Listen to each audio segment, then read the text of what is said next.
Hello, hello. My name is Pius Mushiri Mugo, and I'm the managing director of Nabo Capital. What do I do at Nabo Capital? It's a very simple thing. We are in the business of making people wealthy. So welcome to my class in session on investing with purpose. Let's have some fun.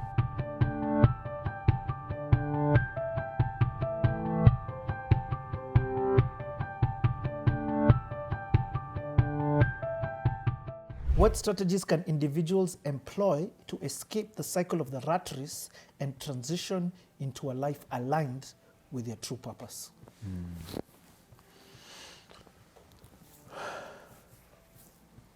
How can an individual escape from rat race and start pursuing their purpose? This is exactly why is exactly what I believe is my calling, my assignment. And Nabo is my platform for carrying out this assignment, financial redemption. Wow. What they need is financial redemption. I think the question then is, what is financial redemption? And what is financial redemption? Financial redemption is when you grow your passive income to an extent that you get to do what you love to do every single day of the year. Repeat that. Financial redemption is when you have grown your passive income, money that comes into your bank account without you showing up, to an extent that you now get to do what you love to do every single day of the year. It is when you retire yourself from reporting to a job because you need to pay for bills, but you report because you love what you do. And that means now you align with your purpose. You align with your assignment. I like saying we are enablers of other people's assignments or other people's callings, you know. Why am I saying? I'm going to go deep into this. Let's just look at how have we been educated? How have we been brought up? We were brought up, go to school, you get a good job. Remember, so many vijana, muongeze pia bidii, mwisho wa kusoma, utapata kazi nzuri sana.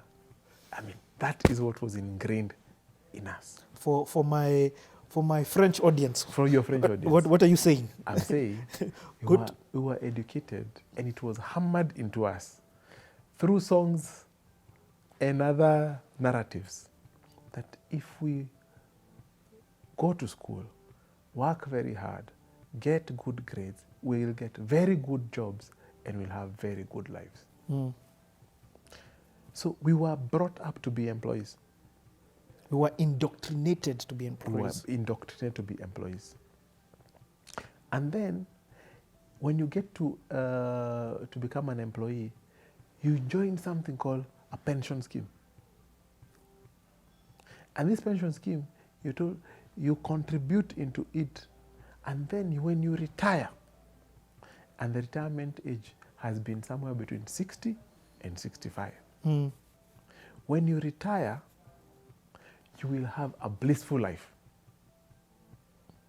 because you will get to do what you love to do every single day of the year.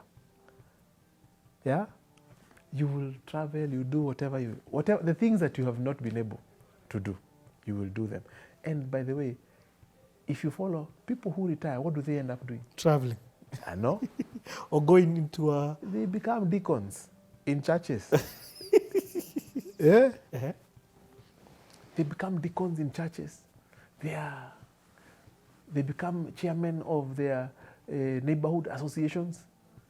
Yeah? They become those things. And then they farm. They do some farming. That's what they do. But let me ask you, Esther, is this how God meant life to be? No.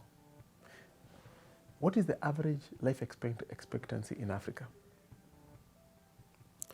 For a man, it's 62 years. Okay. For a woman, it's 64 years. So if you retire at 60, peradventure, you retire at 60. Two good years. You have been one of the few lucky people to keep your job until you're 60 years old. Mm.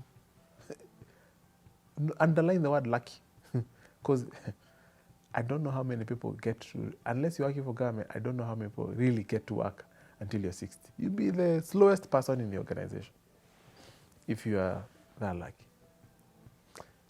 And you retire. It means if life expectancy is 62 for men and 64, what you expect to enjoy how many years? Two.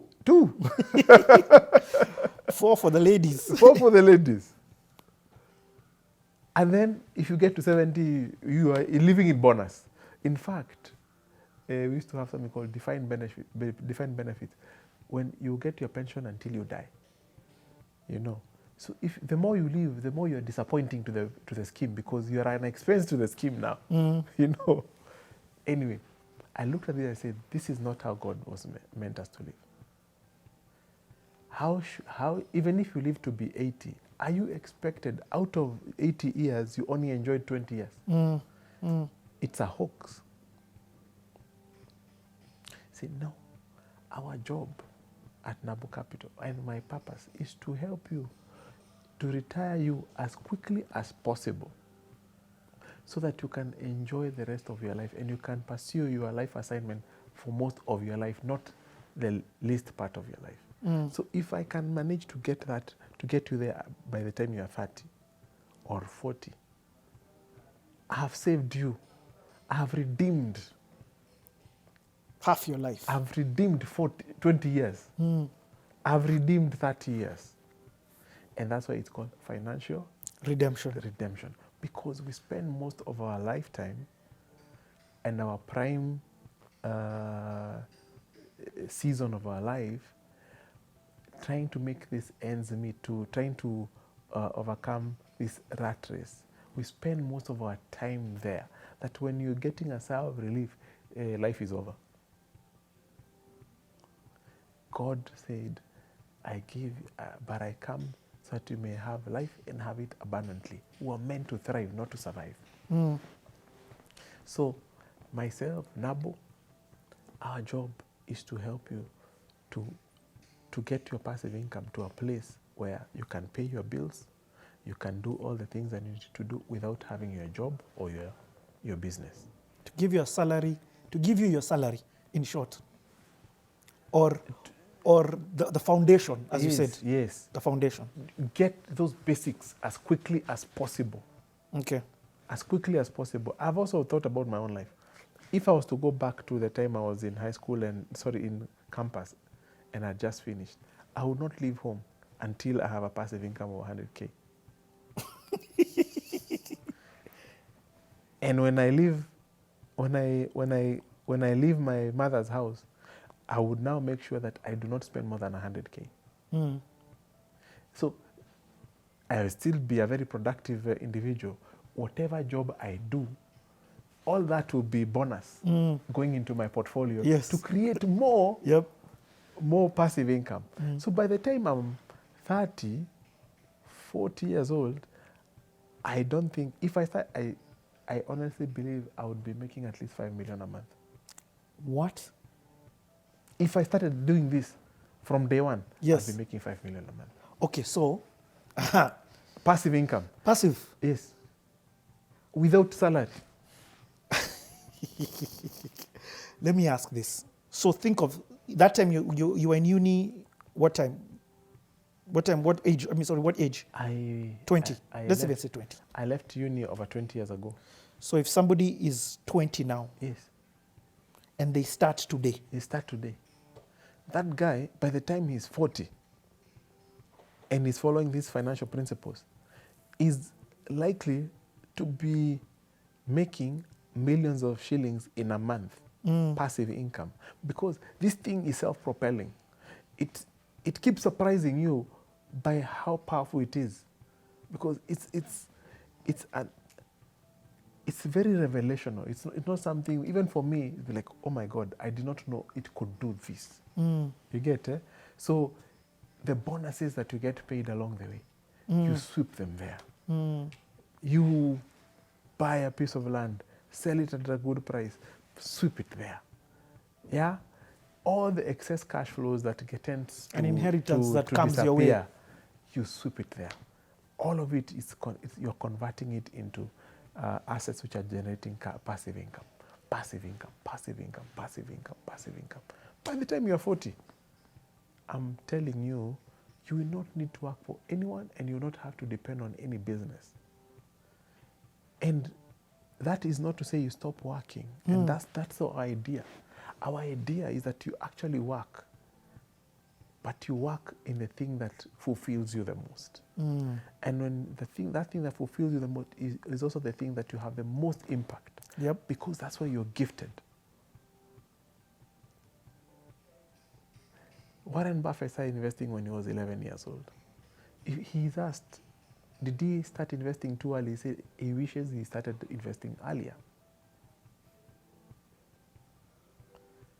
So it is not a coincidence that the guy has been one of the most consistent, top richest people in the world for as long as I can remember.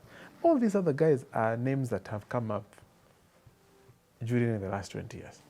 Warren Buffett has always been there. I love what you've just said, because you then bring people like myself into play. And I'm talking about parents. Yeah. So, for example, I've got 2 daughters. And ever since our CTA, you forced me to realize, you pushed me into a position where I realized that my daughters, depending on my actions now, may never have to work for a salary. They never need to get to the position where they are working to pay bills. Yes. That their portfolio and can hand them over. And fine, I started with one when she was 3, the other a bit later when she was 5, but they already have a head start. Yeah. So, explain this to a parent. Like, what is this an offering that a parent can get into? And I'm not talking about paying school fees. That's different. I'm talking about handing over a portfolio that enables some ease when they get to a certain age. Yeah, I mean, at home, there's one thing that we've been trying to enforce. To move our children to earn rather than to be given. So, for example, with every birthday that my children get to, if like my son, Lemuel, he just turned 10. So, when you're 10 years, I'll give you 10,000 bob. When you're 11, I'll give you 11,000 bob. But instead of giving them a gift, now this 10,000 bob, I don't give him cash. I tell him, I'm putting it in your Chum's account. Now, when he put it in his Chum's account, he sees his portfolio has grown by how much? By 10,000 bob. Yep. Yeah? Now, he sees it growing. He starts seeing it growing. And then, as it is growing, he also has needs. He says, hey, Dad, I want to buy a toy or something. I tell him, no problem. How much money do you have in your Chum's account? The moment I say his Chum's account, he say, no, I do not need the toy. Delayed gratification is not. I realized that my children find it easier to spend my money, not their money. In fact, not to spend, to squander. Yeah. If I tell them to spend their money, they make better allocation decisions. But if I go to a shop and I say, you have my wallet, they want to finish my wallet. So I'm teaching them a concept of earning. So then reward them with money. As you reward them with money, you're showing them, first of all, the value of money. What's the value of money? I say, hey, my brother has 10,000 more than me. He is making more passive income than me. So you've already switched his head on something. The other day, one of my sons was saying he wants a new tablet. I said, no problem. Chums. How much money do you have in your, like, how much do you need? I need 30,000 bob or 40,000 bob. Okay, fine. What do you need to do to get 40,000 bob? Besides what you have in Chums. So now he starts applying himself. If I can do this, I can do that. Can I earn if I do this? Can I earn? You're teaching them a concept of earning. From earning, they are building. Remember, now it is active income. When they save that, immediately start producing passive income. Now they start tasting the sweetness of passive income, because that's what is growing the portfolio. And then now they start thinking about in terms of investing with purpose. Say, hey, the iPad or the tablet is very important to me. So this one is worthwhile for me to use my investment to do. So again, you're teaching them how to take one goal, accomplish it, another goal, accomplish it, another goal, accomplish it. That guy, by the time he's 18 years, in fact, my kids, I told them, you are allowed to be millionaires before you get to high school. There is no limitation. You should be, you have enough power and liberty to be a multi-millionaire. Just the ideas. So it's about more of mindset than even the resources. I get it. Than even the resources. So it is something that parents should introduce. And I really urge all the parents, please don't teach your children to receive or to beg. That everything they need, they are given. Teach them how to earn. It doesn't mean you don't love them. And there are things that you will give them, but don't give them everything. True that. Don't give them everything. Even, just providing services, running errands here and there. You can find a reward system. You're really teaching them how to transact in the world, how to negotiate, how to make best financial decisions. No, the thing that's breaking families is that adults don't even know how to make quality financial decisions. So they cannot prioritize, they cannot think through financial decisions. So marriages are just breaking because of that. But it starts from there.